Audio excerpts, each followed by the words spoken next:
Graça e paz, amados. Bom dia.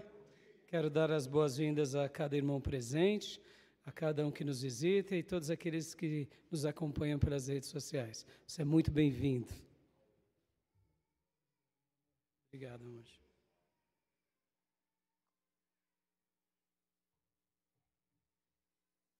Vamos orar antes de entrarmos no assunto que vamos tratar nessa manhã? Vamos pedir agora para que Deus realmente fale aos nossos corações, que Ele nos abençoe, que Ele traga uma palavra da parte dEle ao mais profundo do nosso coração, porque se Ele não falar conosco, a gente estaria aqui apenas vindo a mais um culto, a mais uma reunião, quem sabe fazendo parte de mais uma religião. E eu não quero isso para mim. Você quer? Eu preciso ouvir Deus falar comigo. Não só agora, mas a cada momento. Mas agora é o grande momento da semana. É o momento em que o povo de Deus se reúne, não só aqui localmente, mas mundialmente. É o dia da ressurreição. É o dia que dedicamos para dar uma pausa e para dizer: Deus, fala conosco, nos abençoa. E quando o povo de Deus se une, quem é que está entre nós? O Senhor, amém? Então vamos pedir para que Deus fale conosco, amém? Onde você estiver, feche os seus olhos, curve a sua cabeça e peça agora: Senhor, fala comigo. Deus amado, muito obrigado por essa manhã. Muito obrigado por esse instante tão sagrado, tão maravilhoso, que é o momento em que paramos para ouvir a Tua voz, paramos para escutar o que o Senhor tem para nós, e agora queremos Te pedir, Senhor, fala conosco. Sim, Senhor, fala conosco da mesma forma que o Senhor falou no passado pelos Teus servos, os profetas. Da mesma forma que o Senhor fez quando o Senhor estava aqui nessa terra durante aqueles 3 anos maravilhosos. E depois que o Teu Santo Espírito foi derramado no Pentecostes sobre a Tua igreja e o Senhor continuou falando, Te pedimos, Senhor, Te pedimos, meu Deus, fala conosco em nome de Jesus. Usa a Tua igreja, usa a minha vida, usa esse instante para ser um momento decisivo na nossa vida. Um daqueles momentos onde temos um encontro com o Senhor e o Senhor se revela a cada um de nós. É assim, Pai, que eu Te peço, é assim que eu Te suplico, e eu Te imploro, me rendo aos Teus pés e Te peço, usa a minha vida, essa mensagem, essa reflexão, que as minhas palavras não sejam apenas minhas, mas sejam palavras ungidas da Tua parte ao Teu povo, e que a Tua igreja, Senhor, e haja Deus, uma entrega total, uma entrega plena ao Senhor. Que assim, Senhor, o Teu Santo Espírito possa habitar sobre cada um que nos escuta, que ouve e que também, ó Deus, por mim que falo. Que o Teu Santo Espírito passeie entre nós, ministre entre nós e nos ensine nessa manhã. É assim que eu Te peço, fala conosco, repreende tudo o que quer nos tirar da Tua palavra, o que quer nos tirar de compreender os Teus ensinos. Tira tudo, Pai, tudo que tem atrapalhado a Tua igreja de Te entender melhor, de Te compreender melhor, porque, Senhor, queremos viver tudo que o Senhor sonhou para nós. Por isso que nós nos humilhamos, em primeiro lugar, diante da Tua presença, nos rendemos diante do Senhor e Te pedimos, fala conosco e tenha misericórdia de nós, em nome de Jesus. Amém. Amém, meus irmãos? Amém. Eu convido meu irmão, minha irmã a abrir a sua Bíblia no Salmo 34. Salmo 34, um salmo de Davi, um salmo lindíssimo, lindíssimo.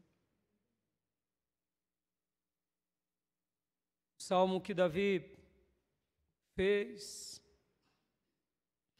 em um momento bem difícil da sua vida. Davi, ele compõe esse salmo depois de um grande livramento. Talvez você vai se lembrar desse versículo que vamos ler agora, mas depois a gente vai voltar e ler o salmo. Esse versículo ele é muito familiar, ele é muito conhecido. É o versículo 7, Salmo 34, 7. Convido você a abrir a sua Bíblia nesse texto. A gente vai depois voltar para o Salmo e vamos ir para o contexto. E o Salmo diz assim, Salmo 34, 7, estarei lendo na NVI, meus irmãos, na NVI. O anjo do Senhor é sentinela ao redor daqueles que o temem e os livra. E agora eu quero ler também em uma outra versão, que é a Revista Atualizada. O anjo do Senhor acampa-se ao redor dos que o temem e os livra. Amém? Você crê nessa promessa? Que o anjo do Senhor, ele faz sentinela ao seu redor, ou ele acampa-se ao seu redor. Você crê nisso? Você crê mesmo? Diga para o irmão que está do teu lado, olha, o anjo do Senhor acampa ao teu redor, meu irmão. O anjo do Senhor acampa ao teu redor, minha irmã. O anjo do Senhor acampa ao redor de vocês. Glória a Deus. Promessa, está aqui. Está aqui. O anjo do Senhor acampa ao redor. De quem? Daqueles que temem a Deus. E o que o Senhor faz? O Senhor nos protege, o Senhor nos guarda, o Senhor nos livra. Hoje o título da minha mensagem será esse mesmo. O anjo do Senhor acampa ao redor. E eu quero trabalhar sobre esse texto aqui, falar com vocês e resgatar aqui, eu diria, a doutrina do temor. Do temor. Resgatar aqui aquele temor genuíno. O temor que está muito além dos termos da religião. Como religiosos que somos, é normal termos temor. É normal, é difícil uma pessoa que vem à igreja, que é assídua à igreja, não ter temor. Mas eu diria que tem hora que o nosso temor ele é meio bagunçado. É um temor, eu diria, mais para o lado religioso do que um temor vívido, um temor presente. E é sobre esse temor que eu quero trabalhar hoje. Porque esse versículo, o anjo do Senhor é sentinela ao redor, ele acampa-se ao redor, ele acampa ao nosso redor, virou um jargão. Virou ou não virou, irmãos? Virou ou não virou? O irmão está meio atribulado, meio angustiado, estão perseguindo o irmão, aí o outro irmão ou irmã diz, não, o anjo do Senhor acampa ao teu redor, meu irmão. Aí, amém, amém. E aí fica assim uma palavra dita que é importante, mas virou mais um jargão. Os jargões, eles são um pouco perigosos, irmãos. Eles são bons, porque de alguns jargões nascem máximas. Mas tem hora que o jargão ele é ruim. Por que até recebe esse termo de jargão? Porque ele é oco, ele tem uma roupagem bonita, mas ele é vazio. E é sobre isso que eu quero trabalhar hoje. Eu quero te fazer pensar e te levar a pensar sobre o que Davi estava escrevendo aqui. O que ele estava vivendo aqui. Por que ele escreveu isso? Qual foi o intuito dele declarar isso? Como ele agia? Será que tudo dava certo na vida de Davi o tempo todo? A gente vai ver que esse episódio aqui estava tudo dando errado. Aliás, foi a misericórdia de Deus sobre a vida dele o tempo todo, e ele vê ali a misericórdia de Deus agindo sobre ele, e ele tem algumas ideias, e diante dessas ideias ele tem um livramento.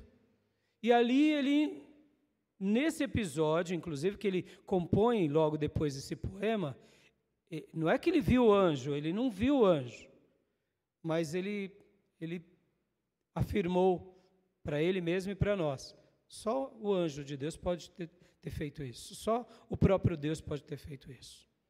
Então a gente vai trabalhar hoje em cima disso. E como eu mencionei, o jargão ele é um pouco perigoso, irmãos. O jargão ele nos engana. O jargão ele nos atrapalha. O jargão ele é bom, desde que a gente realmente entenda o espírito do jargão e faça de um jargão uma máxima. Sabe aquela ideia? Quando perguntamos para alguém: o Senhor está com você, minha irmã? O Senhor está com você, meu irmão? E o irmão diz: sim, o Senhor está comigo. Jesus te acompanha, meu irmão? Sim, Jesus me acompanha. É uma frase, é um jargão, é uma máxima, mas entender essa frase, viver essa frase, diz muito mais do que a frase, não é verdade? E a gente se perde um pouco em cima disso. Ainda mais nos nossos dias que somos fruto de uma sociedade positivista. Somos frutos de uma sociedade de autoajuda. Tem que falar tudo certinho, tudo como todo mundo quer ouvir, como todo mundo fala. Porque se você destonar, a sua energia não é boa. Aí, fulano não está vibrando comigo. Pode ver, até termos meio místicos agora estão fazendo parte do povo de Deus, vibrando. Né? Como se a gente precisa se vibrar com todo mundo. Ora, meus irmãos, de bate-pronto aqui, a gente já nasceu numa condição de pecadores. Então, com o Deus Santo, é a gente que se reposiciona. E quantas são as vezes que Deus vai falar coisas que a gente não quer ouvir? Não é assim? Então, tem hora que Deus não está vibrando com a gente. Bobeira, não? E quando eu falei de autoajuda, percebam, o que eu quis fazer aqui uma crítica sobre a autoajuda. Não é que a autoajuda é ruim, não, ela tem a sua utilidade, mas viver de autoajuda é péssimo. É péssimo. Porque a autoajuda, ela maqueia.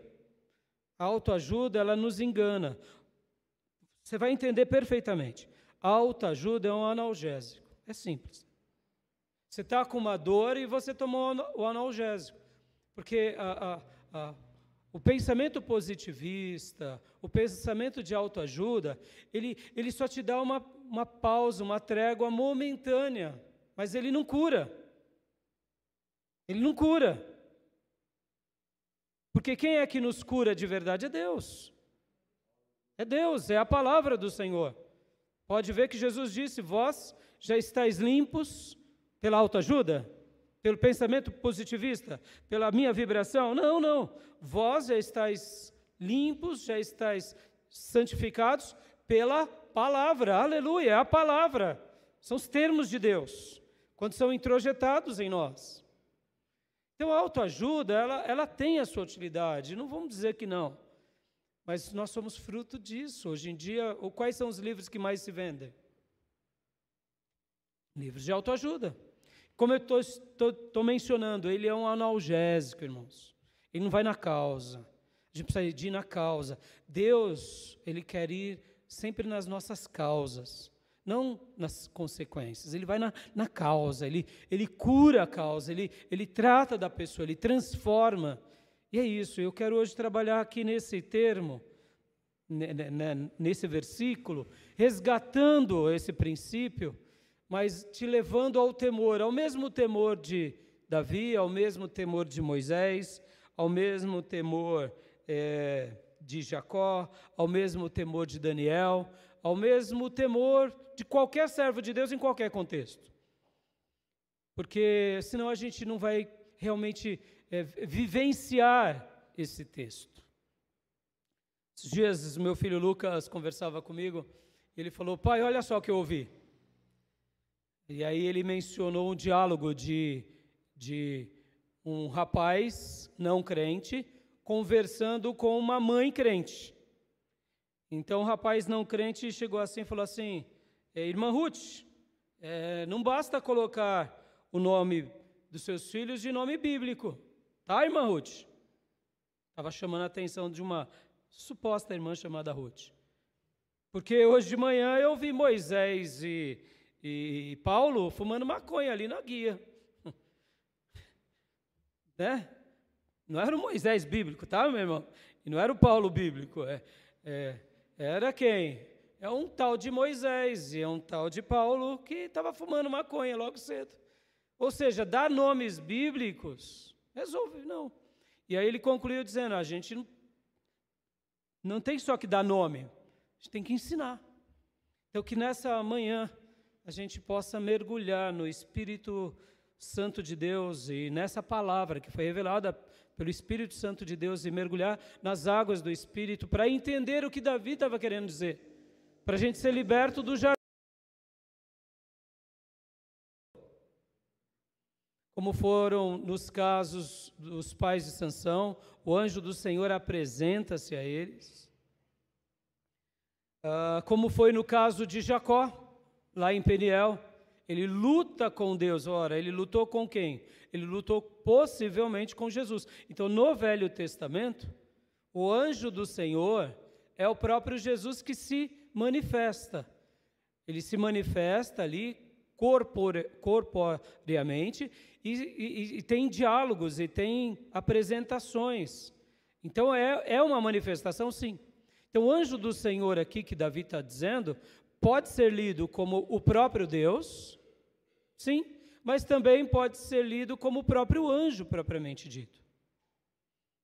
O próprio anjo, porque vocês vão se lembrar que, por exemplo, Davi, em nenhum momento, ele cita exatamente que ele teve uma experiência com o anjo, ou com anjos.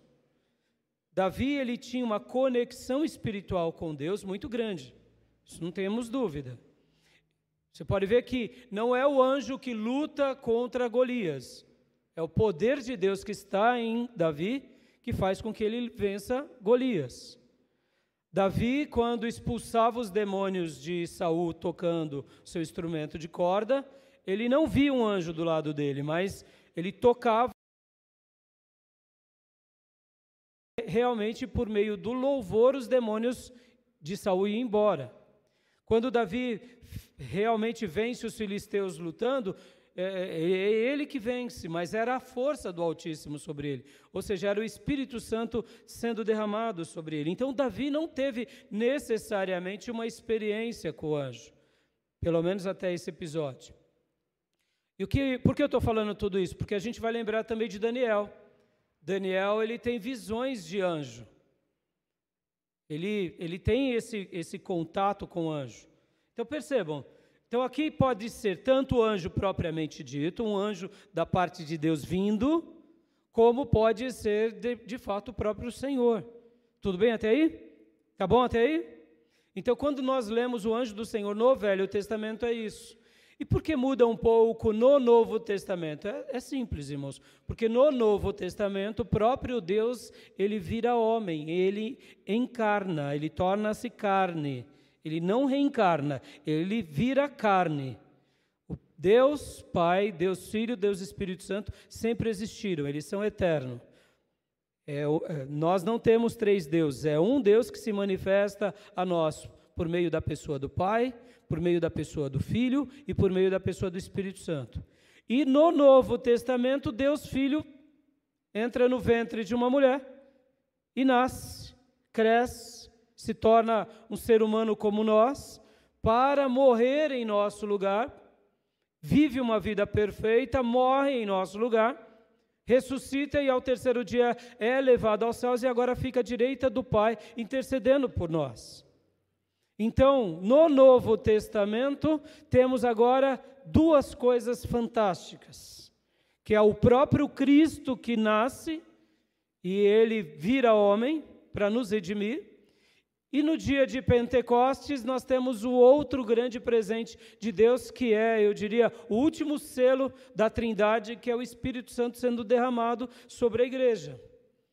E por isso estamos aqui, meus irmãos. Nós não estamos aqui pela virtude batista, nós não estamos aqui pela virtude de nenhum reformador, nós não estamos aqui pela virtude dos grandes avivalistas, nós estamos aqui porque o Espírito Santo de Deus nos atraiu e a obra dele continua sendo manifesta. Ou seja, ora, hoje nós temos a clareza de Jesus e temos a clareza do Espírito Santo.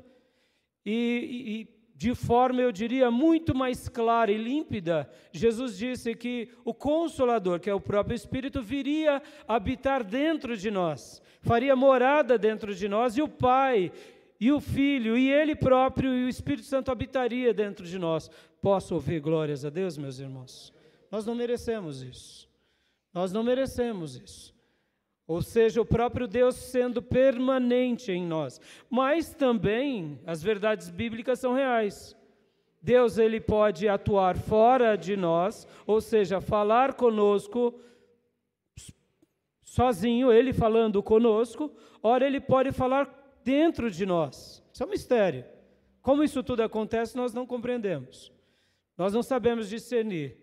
Então, ao mesmo tempo, Deus é uma pessoa, e ao mesmo tempo é uma pessoa gloriosa, infinita, eterna, mas que consegue habitar agora num coração de alguém que crê nele. Isso é maravilhoso.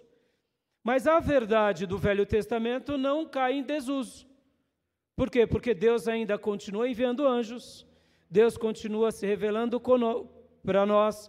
Podem ver que Jesus ele vai mostrar também que existem anjos.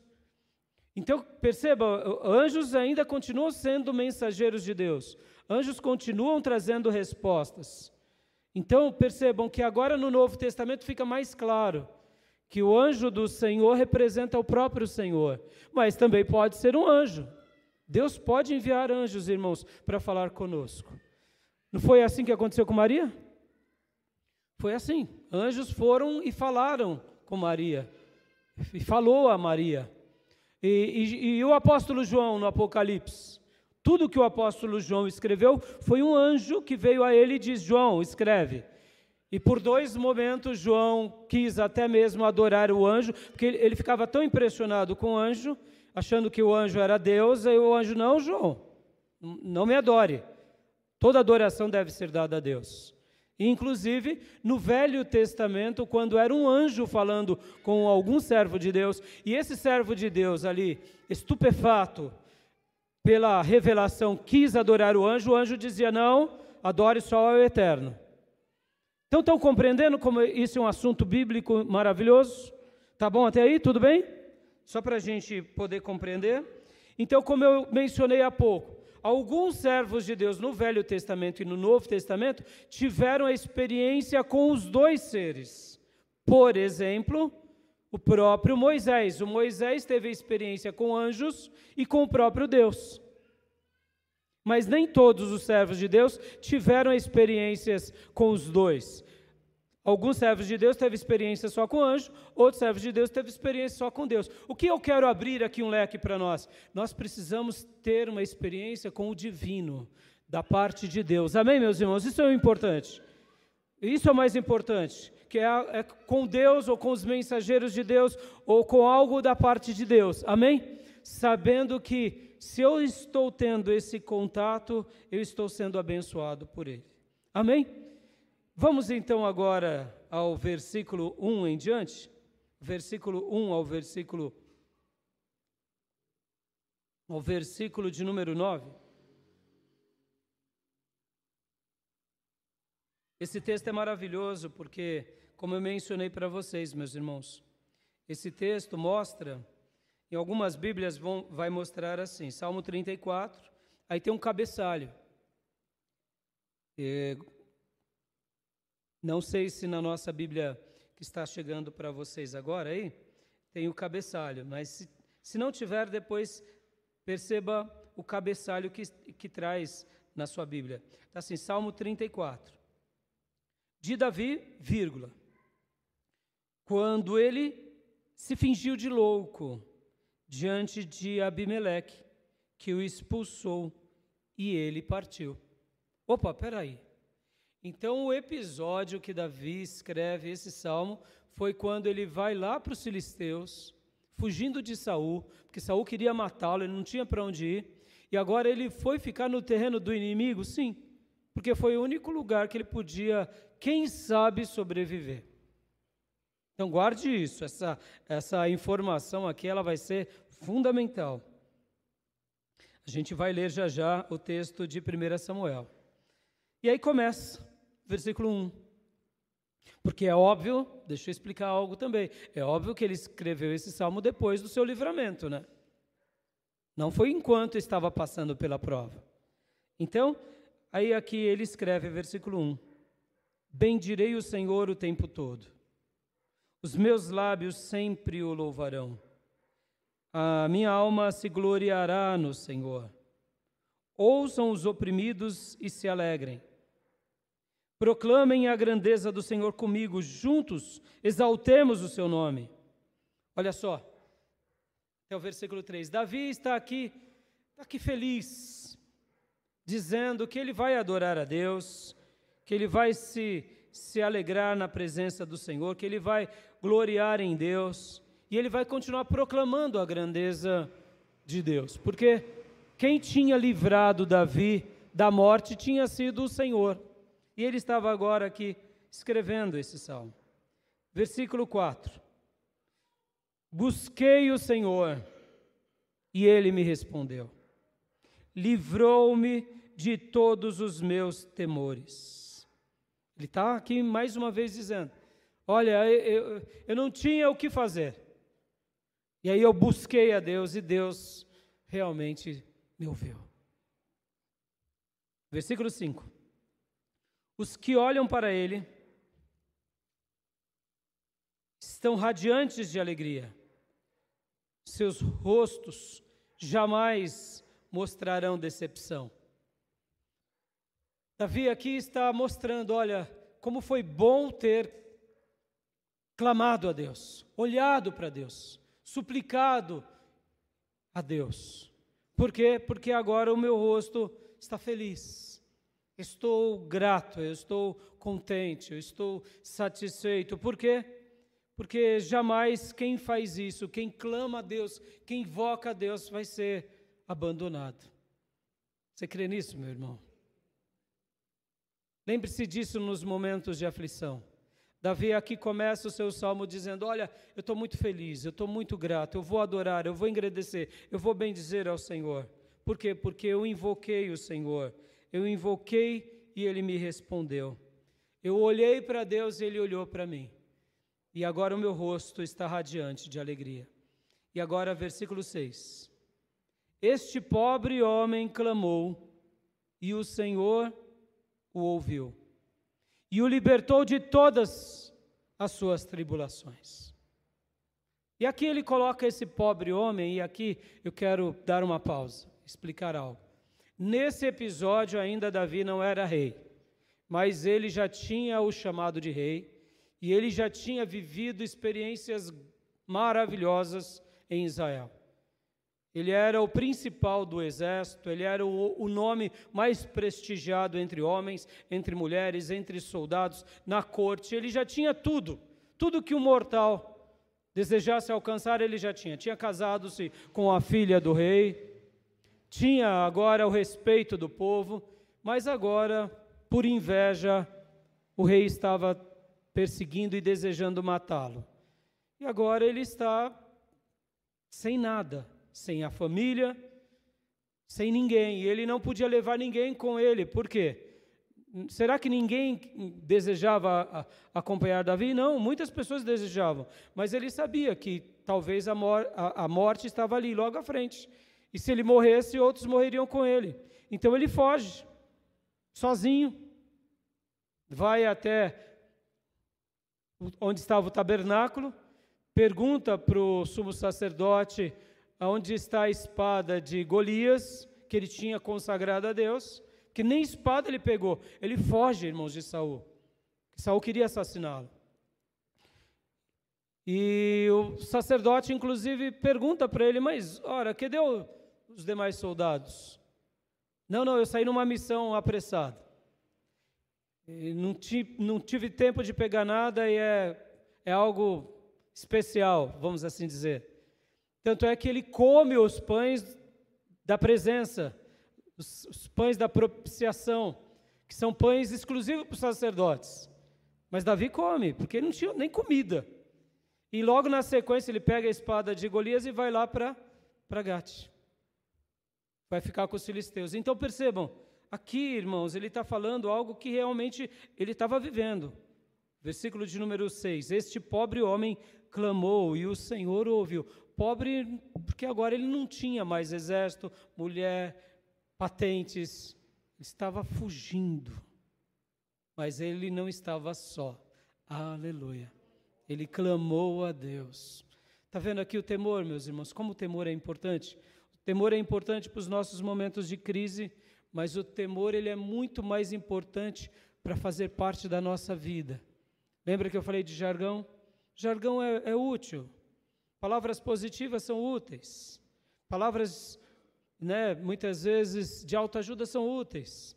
Mas termos em nós os valores eternos são indispensáveis. Porque Davi, ele estava clamando agora, no momento de crise, mas ele clamou durante toda a sua vida também. E agora vem o versículo 7. O anjo do Senhor é sentinela ao redor daqueles que o temem e os livra. Aleluia. Ou como nós lemos também em outras versões, o anjo do Senhor acampa-se ao redor dos que o temem e os livra. E eu gosto muito dessa ideia da sentinela, porque a sentinela sempre está atenta. Uma sentinela sempre está olhando tudo e olhando todos. Um bom sentinela não dorme. E é por isso que Deus ele é chamado como a grande sentinela de Israel. Porque ele não cochila, ele não dorme, ele protege a você, meu irmão. Ele te guarda. Quando você dorme, ele não dorme. Quando você está na sua casa e levanta, ele já está acordado. Quando você sai para trabalhar, ele não apenas te abençoa, ele vai contigo. E quando você retorna, ele retorna contigo. Aleluia, o Senhor está o tempo todo do nosso lado. Então, quando a NVI e outras versões mostram que o anjo do Senhor, ou seja, o próprio Deus, é a nossa sentinela, é porque de fato é. Mas eu também amo essas outras expressões aqui, como lemos, que é quando diz que o anjo do Senhor acampa-se. Porque essa palavra acampar no original tem a ver com inclinar, tem a ver com, de fato, acampar mesmo, fazer morada. Tem a ver com curvar-se. Ele se curva, ou ele se põe por cerco a, ou seja, ele literalmente protege. Guarde disso, meu irmão. Lembre disso o tempo todo. Deus, ele não desiste de você. Ele não te abandona. A questão bíblica deixa clara isso. Deus o tempo todo está insistindo conosco. O tempo todo Ele deseja estar ao nosso lado. O tempo todo Ele quer se revelar para nós. O tempo todo Ele quer mostrar a glória dEle, o cuidado dEle. E isso é maravilhoso para um filho de Deus. E é por isso que o versículo 8 e 9 continuam. Provem e vejam como o Senhor é bom. Como é feliz o homem que nele se refugia. Tema o Senhor, vocês que são seus santos, pois nada falta aos que o temem. Aleluias. Voltando ao episódio, meus irmãos, para vocês entenderem muito bem, para a gente ir para o meu primeiro ponto. Meu primeiro ponto é, Davi vivia e desfrutava que o Senhor, ou seja, o seu anjo, estava sempre ao seu lado. Davi, desde quando ele se deu por gente, desde quando ele entendeu Deus, ele colocou o Senhor, ou seja, a presença do divino, ao seu lado o tempo todo. Ele desfrutava disso. Pastor, por que o senhor afirma isso? Lendo a história de Davi, a gente vê isso. Que mesmo enquanto ele pastoreava ali o rebanho do seu pai, o que Davi fazia? Davi louvava a Deus. Davi entoava louvores a Deus. Davi via beleza em Deus e o salmodiava. Davi engrandecia o supremo pastor e se colocava como uma ovelha do seu pastorado. Conhecendo a história de Davi, a gente vê isso o tempo todo. Porque o grande profeta de Israel vai até a casa de Davi e Davi não está entre os filhos de Jessé. Onde estava Davi? Davi estava apacentando ovelhas. E então Samuel diz para Jessé: traga esse seu último filho. E ali, quando ele vem, o grande profeta o unge como rei de Israel. Mas Davi, mesmo sendo ainda um garoto, ele não se perde. Ele não se perde com as palavras do profeta. Ele não queima etapas. Ele se mantém como um filho de Jessé, que cuida do rebanho. Até que ele vai levar a comida para os seus irmãos. E quando ele leva a comida para os seus irmãos, ele fica sabendo do grande gigante filisteu que ofendia o Deus de Israel, que afrontava o Deus de Israel. E ali então ele pede a Saul para lutar, e luta e vence. E quando ele declara suas palavras a Golias, ele diz: você vem contra mim com varas, com espadas, com paus, mas eu vou contra ti em nome do Senhor dos Exércitos. Ou seja, meus irmãos, Davi, ele desfrutava e vivia o quê? Que o Senhor estava do lado dele o tempo todo, que o Senhor estava próximo a ele. Eu gostaria aqui gastar alguns minutos contigo. Deixa eu te perguntar, meu irmão, essa santa expectativa, essa compreensão, te acompanha o tempo todo? O anjo do Senhor está aqui comigo? O anjo do Senhor está dentro de mim? Ou o próprio Senhor, no caso?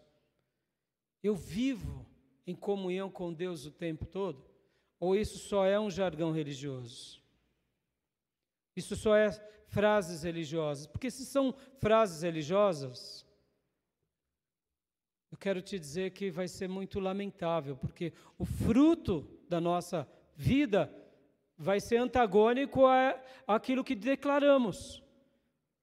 Porque eu posso declarar que o Senhor está comigo e posso continuar vivendo em pecado. Aí eu te pergunto, o Senhor está mesmo com você? Porque se eu digo que o Senhor está comigo e na primeira tentação eu minto, está mesmo? Ou será que você só tem um temor baseado em jargão? Está me compreendendo, meu irmão? Está me compreendendo, minha irmã? Porque se eu digo que o anjo do Senhor está ao meu lado, que os anjos do Senhor, eles são sentinelas ao meu redor, ou que o próprio Deus, o próprio Pai habita comigo, e que eu vivo em comunhão com Ele, na primeira tentação, eu digo, Deus vai compreender porque eu sou carne. Que diferença a gente está tendo dos ímpios? Porque os ímpios são religiosos. São ou não são? Muitos são. E diga-se de passagem, são muito religiosos. Olha os sacrifícios que eles fazem nas suas religiões. E é isso que eu quero resgatar, meus irmãos. Porque Davi, ele não era circunstancial. Davi tinha uma fé em Deus plena. Ele tinha essa fé que o acompanhava o tempo todo. Ele tinha essa fé que mesmo quando ele não compreendia, ele clamava a Deus. E por isso que eu digo que Davi vivia e desfrutava essa consciência de que Deus está do meu lado. Logo, mesmo que eu tenha que passar pela morte, eu não cometerei pecado algum. E aí eu te pergunto, essa santa expectativa te acompanha? Porque senão, enquanto falo, vai clamando ao Senhor e diga ao Senhor: Senhor, me ajuda a fazer desse salmo uma realidade para a minha vida. Me ajuda a fazer dessas palavras uma palavra, não para eu demonstrar para os outros. E aqui, irmãos, ainda dentro desse primeiro ponto, Tome cuidado para não viver de pose. Eu sei que nós todos temos um cuidado muito grande com os outros.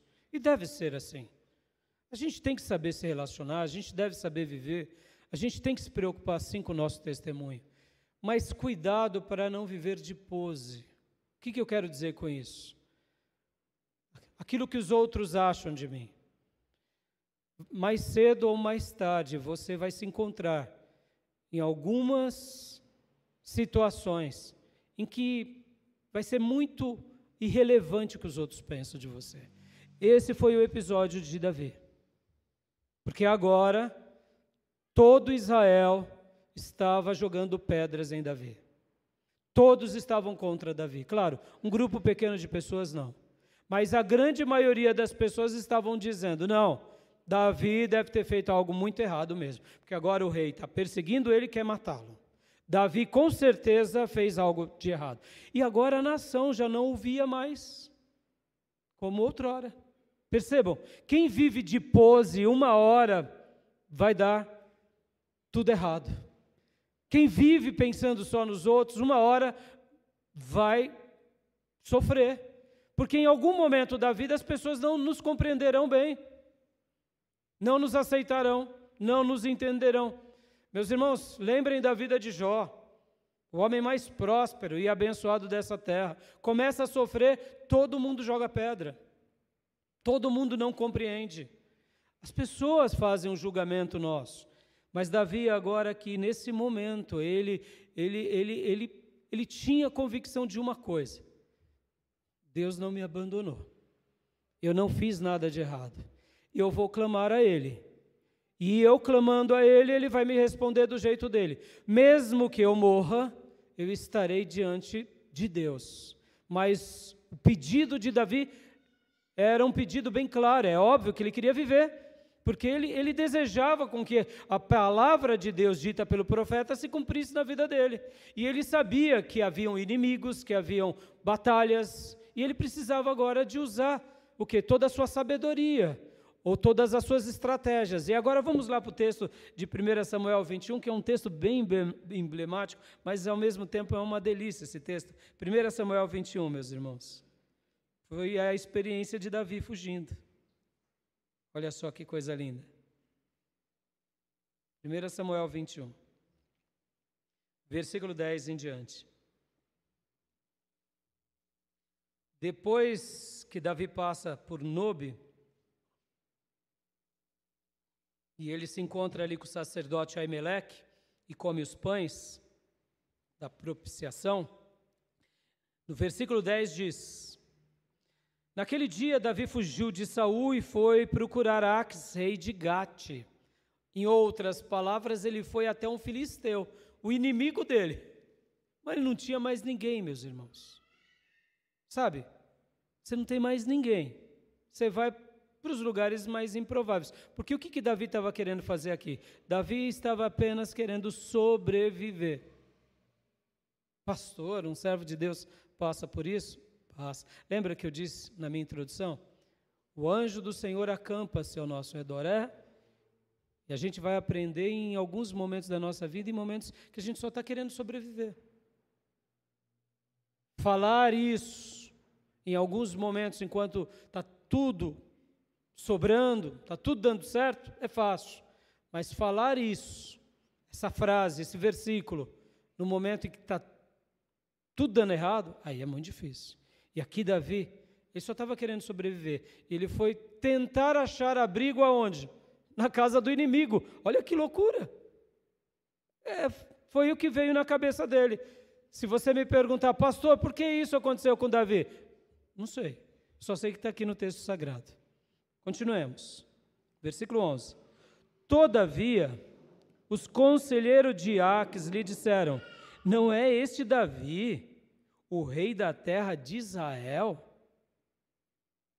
Não é aquele acerca de quem cantam as suas danças? Saul abateu seus milhares e Davi suas dezenas de milhares? Percebam que para os filisteus, Davi já era rei. Para os filisteus, Davi já era rei, porque de fato, as histórias de Davi ganharam todas as tribos de Israel e principalmente os inimigos. E aqui, quando eles citam, não é esse aquele pelo qual se cantam em suas danças, ou seja, em que as mulheres cantam que Saul abateu milhares e Davi dezenas de milhares. Essas dezenas de milhares eram inclusive dos filisteus. Ou seja, ora, ele está vindo pedir abrigo aqui, mas espera lá, sozinho, o nosso inimigo? E aí, meus irmãos, o que fazer? Eu fico imaginando esse episódio na vida de Davi como um daqueles, assim, Senhor, eu não tenho mais o que fazer. E o Senhor, deduzo eu, guiando ele lá para essa cidade. E ele chega lá e possivelmente, quando ele chegou, os soldados, porque na antiguidade era assim, meus irmãos, os filisteus, eles ficavam ali, onde hoje é a Palestina, é a faixa de Gaza, e eram 5 cidades, governadas por 5 governadores ou reis. Não tinha um maioral dos 5, mas eram 5 cidades filisteias, que foram os grandes inimigos dos israelitas por séculos. Então, o que acontece? Quando se chegava numa cidade dessa, tinha suas fortificações, tinha os soldados. E de onde você vem? Quem é você? Poderia ser um espião. E aqui não era só um israelita, era o principal israelita, o principal soldado. Eu sou Davi. Eu quero falar com Aques. Com o rei? Eu sou Davi. Mas Davi, do exército, sim. Está sozinho, sim. Inclusive eu trago aqui comigo só a espada de Golias. E de repente vem ali, vai a comitiva, volta, e de repente ele ouve, não me pergunte como tudo isso aconteceu, a gente vê aqui nos filmes, ali cria-se um enredo, e Davi fica sabendo sobre esse fato, de que os conselheiros estão dizendo, o que ele está fazendo aqui? O homem mais assustador dos filisteus, o que ele está fazendo aqui? E aí, olha só o versículo 12. Davi levou a sério aquelas palavras e ficou com muito medo de Aques, rei de Gate. Quando ele ouviu dos soldados, quando ele ouviu ali dos conselheiros, que Davi era uma ameaça, ele fica com muito medo. Agora, imagine a situação, meus irmãos. Ele já está fugindo de Saul. Saul tenta matá-lo enquanto ele dorme, Mical que o acorda, ele foge. Depois Jonatas que o ajuda, ele abraça Jonatas e continua fugindo. E agora ele vai buscar abrigo num outro lugar e está tudo dando errado. E agora ele, ao invés de ser benquisto e admirado, porque aqui, deixa eu abrir um parênteses, irmãos, como um grande figurão que Davi era, ele poderia ser um trunfo para o rei dos filisteus. Nesse episódio ele não foi, mas depois, num outro episódio, ele vai ser útil para os filisteus.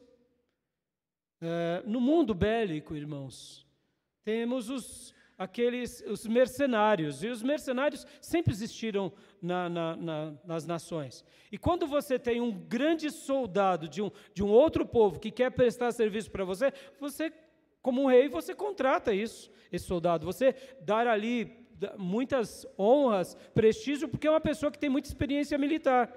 Então, possivelmente, Davi estava indo assim, bom, pelo menos eu vou ser bem visto, não como judeu, mas como um guerreiro. E agora, ele fica com muito medo. E o que ele faz no medo dele? Vamos lá? Por isso, versículo de número 13. Por isso, na presença deles, fingiu que estava louco. Enquanto esteve com eles, agiu como um louco, riscando as portas da cidade e deixando escorrer saliva pela barba. Ah, pastor, aqui Davi dissimulou. Sim, amado, aqui ele dissimulou, ele precisava sobreviver. De forma enigmática, não me pergunte como, mas ele usou dessa estratégia, ele viu que os conselheiros estavam dizendo algo que não era muito favorável, que ele não iria ser benquisto, ele falou: vou morrer aqui. Deduzo eu pelas palavras de Aques, que lá nas portas dos palácios dos filisteus haviam outros loucos. E aí Davi pensa: agora eu vou ter que me fingir de louco. Vou me fingir de doido. E começa a babar pela barba. E começa a riscar nas portas da cidade: eu sou Davi, o rei que matou muitos, e começou a dizer um monte de coisa. E aí os soldados valentes vendo agora: tá xarope.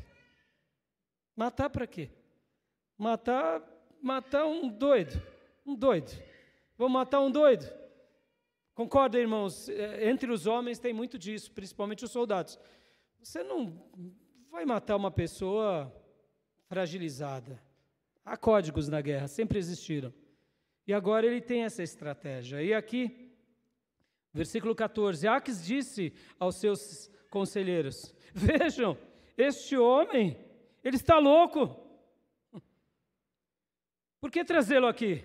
Será que me faltam loucos para que vocês o tragam para agir como doido na minha frente?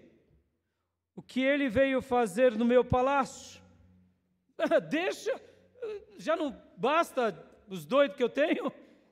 Em outras palavras, e aí Davi fica ali se fingindo, dorme uma noite, dorme outra noite, deduzimos, e no momento em que talvez ele se sentiu seguro, ele foge de novo, e aí você vai ver que depois, no capítulo 22, Davi fugiu da cidade de Gate e foi para a caverna de Adulão. Aleluia! Talvez agora, presta bastante atenção nesse enredo, foi nesse contexto que ele escreve esse salmo. Eu te pergunto, ele viu o anjo aqui? Apareceu um anjo poderoso, que lutou por Davi? Não. O anjo do Senhor veio até ele? Também não. Mas ele tinha convicção de que Deus estava com ele? Aleluia. O que eu quero dizer para você, meu irmão, pode não aparecer anjo para você. Pode não vir uma mensagem clara, uma palavra, como eu gosto de dizer, de comando. Mas saiba disso, o Senhor continua ao teu lado, em qualquer momento, em qualquer instante, mesmo quando tudo for alterado, e mesmo quando a gente tenha que buscar estratégias inusitadas.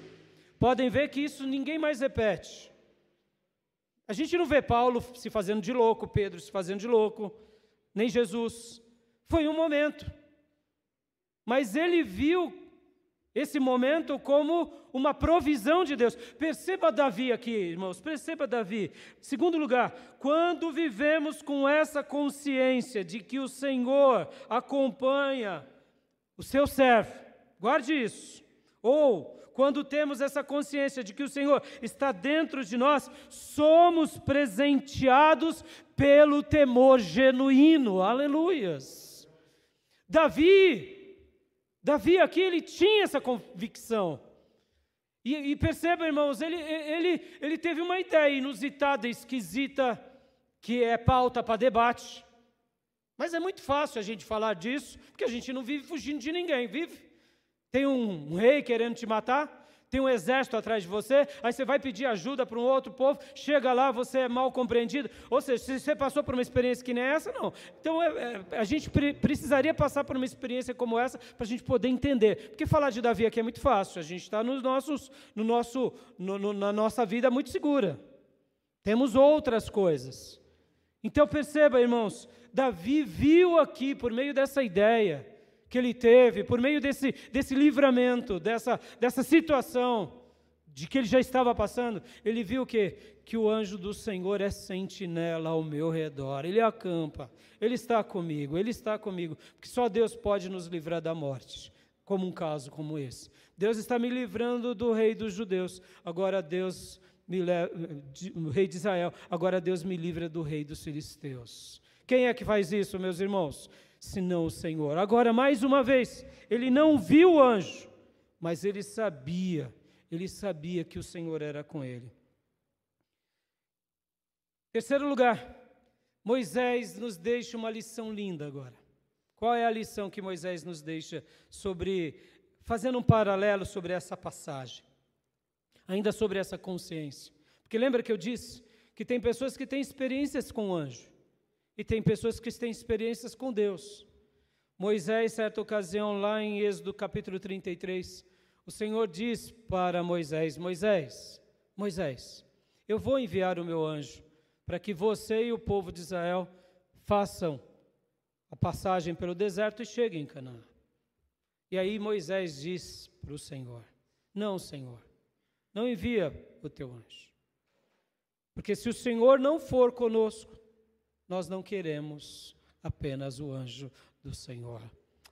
Posso ouvir glórias a Deus, meus irmãos? O que eu quero dizer aqui, o que Moisés estava dizendo aqui? Porque quando Deus tinha dito que ele enviaria o anjo, Deus também manda Moisés dar um recado ao povo: olha, povo, eu vou enviar o meu anjo para livrar vocês, mas vocês são muito obstinados, vocês são muito teimosos, vocês são muito truculentos. E tá bom, olha, já que Moisés intercedeu por vocês, eu vou fazer isso. E aqui Moisés mais uma vez dá um passo além. Moisés chega para Deus e diz: Senhor, eu poderia ir aqui, parafraseando Moisés, tá bom, meus irmãos? Eu poderia ir aqui com o povo, com o anjo, continuar vendo milagres. Mas o Senhor não estaria comigo. O Senhor não estaria do meu lado. Não, Senhor, eu não quero só o teu anjo. Em outras palavras, eu não quero as tuas bênçãos. Porque, deixa eu ensinar uma coisa que Hebreus nos ensina. Os anjos, eles são ministros de Deus para o povo de Deus. Os anjos, eles trabalham para cumprir a vontade de Deus na vida do seu povo e na vida das pessoas. Logo, os anjos são canais de bênção. Sim, são canais de bênção. São canais de milagre. Não me pergunte como, mas a sua oração muitas vezes é levada a Deus por um anjo. E muitas vezes a sua oração vai ao trono de Deus, não necessariamente por um anjo, mas a resposta pode vir por um anjo. A Bíblia vai mostrar isso. Lembram do tanque de Betesda, que um anjo esporadicamente sacudia as águas e quem entrasse primeiro era curado? Ou seja, anjos sempre fizeram parte dos ministros de Deus para o povo de Deus em qualquer contexto. Até hoje, meus irmãos, Deus pode fazer isso conosco. E aqui eu quero te dizer, você está querendo seguir a Deus só pelas bênçãos? Ou você quer a pessoa de Deus? E por que eu estou usando aqui em terceiro lugar Moisés? Porque Davi vivia esse princípio, irmãos. Ele cita o anjo, mas Davi vivia debaixo do quê? Debaixo da presença do Senhor. Ele amava isso. Lembram lá em Êxodo 19, quando o próprio Moisés disse para o povo: eu os tirei com asas de águias. Êxodo 19. E os trouxe para junto de mim. Meus irmãos, o deserto para Israel, na realidade, não foi um castigo, mas foi um lugar que Deus trouxe o seu povo para viver junto, para viver próximo. Quem entendeu isso muito bem? Moisés. Moisés sabia que o deserto não era um lugar de castigo. O deserto era um lugar de intimidade, de comunhão. Davi aqui nos ensina isso. Davi aqui estava fugindo, Davi estava desesperado, Davi não sabia se ia viver, se ia morrer, mas uma coisa ele sabia: eu vou clamar a Deus, e vou pedir mais uma vez. E mais uma vez o Senhor respondeu ao seu servo. Eu quero dizer, meu irmão, para eu concluir agora, clame a Deus, clame a Deus. Deu tudo certo, clame a Ele, adore a Ele. Deu tudo errado, deu tudo bagunçado, está uma desordem, um caos, continue clamando e viva diante da presença dEle. Porque de alguma forma o Senhor, Ele vai se revelar a mim e a você. E Ele vai mostrar a glória dEle para mim e para você. E Ele vai se revelar para nós e para os nossos. E é por isso que eu quero concluir lendo o versículo de número 8. Provem e vejam como o Senhor é bom. Salmo 34, 8. Provem. O que Davi estava dizendo? Eu provei de Deus. Eu tenho provado de Deus. Eu tenho desfrutado de Deus. E como isso marcou a minha vida? Quem já provou de Deus e provou não apenas da bênção. Meus irmãos, a bênção é muito importante, sim, é óbvio. A prosperidade é muito importante, sim, mas a pessoa de Deus é incomparável. Provem e vejam como o Senhor é bom, como é feliz o homem ou a mulher que nele se refugia. Se refugia em Deus, creia nele e tenha esse desejo de viver dia após dia ao lado de Deus. Porque a grande questão não é se o Senhor está ao seu lado, Ele está. É se nós queremos estar ao lado dEle. Essa é a questão. Será que nós queremos estar ao lado dEle, cumprindo o que Ele quer, do jeito que Ele espera? Deus está ao nosso lado, eu não tenho dúvida. Somos igreja do Deus vivo. Agora, será que a gente quer realmente Ele o tempo todo do nosso lado? E quando tudo está dando errado, será que a gente quer? Ou a gente quer dar uma ajudinha para Deus? Então, que nessa manhã você possa sair daqui provando do Senhor. Provando. E que a presença do Senhor seja mais do que um jargão. Que a presença do Senhor e que o anjo do Senhor seja sentinela ao seu redor. Acampe-se ao seu redor. Que o Senhor esteja com você e que você esteja com Ele para sempre. Porque quando a gente vive esse princípio, nosso coração descansa em Deus. A gente sossegue em Deus. Porque, irmãos, enquanto a gente estiver olhando para nós, a gente vai sempre ser incompleto. Você sempre vai ter ao seu lado um bolso furado. Nós, seres humanos, somos assim, meus irmãos. A gente nunca se completa. A gente sempre quer mais. E essa é a prova de que o nosso temor a Deus, e que esse versículo é só um jargão. Porque quando eu realmente temo a Deus, amo a Deus, Ele vive comigo e eu com Ele. Amém? Que o Senhor possa continuar ao lado de cada um de nós, em nome de Jesus. Amém. Quero orar. Feche seus olhos, curve a sua cabeça. Pai, muito obrigado, Deus, por essa palavra, por esse texto. Obrigado, Deus, porque essa promessa é uma promessa maravilhosa a cada um de nós, de que o anjo do Senhor acampa-se ao redor daqueles que temem a Deus. E dessa forma o Senhor nos livra de todo o mal. Senhor, que a Tua presença acampe ao redor do meu irmão, da minha irmã, dentro de nós, e que o Senhor possa fazer com que possamos viver como Davi, como Moisés, como Daniel, como Jacó, que aprenderam a Te temer, esse temor tão profundo que era muito mais do que palavras, era um estilo de vida. Um temor que nos acompanhava, um temor que pautava as nossas decisões. Papai, ajuda-nos a fazermos valer a nossa fé. Uma fé viva, uma fé real, que desfrute da presença de Deus o tempo todo e que se satisfaça com Deus. Que o Senhor possa sempre se revelar a cada um de nós e mostrar a sua glória, e mostrar o seu amor, e mostrar o seu temor verdadeiro.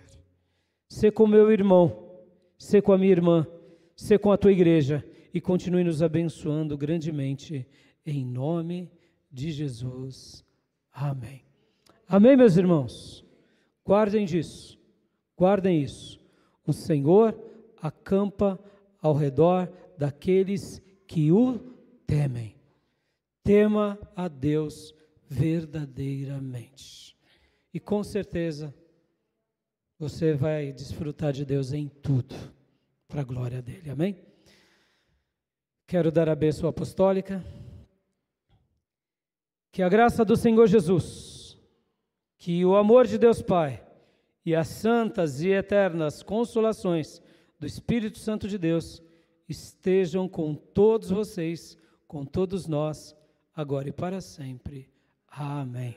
Quero agradecer aos meus irmãos que vieram à igreja, aqueles que nos acompanham de casa, aos nossos obreiros que fizeram com que essa transmissão chegasse em muitos lares. Podem se abraçar, meus irmãos, está encerrado o nosso culto. Um excelente domingo a todos.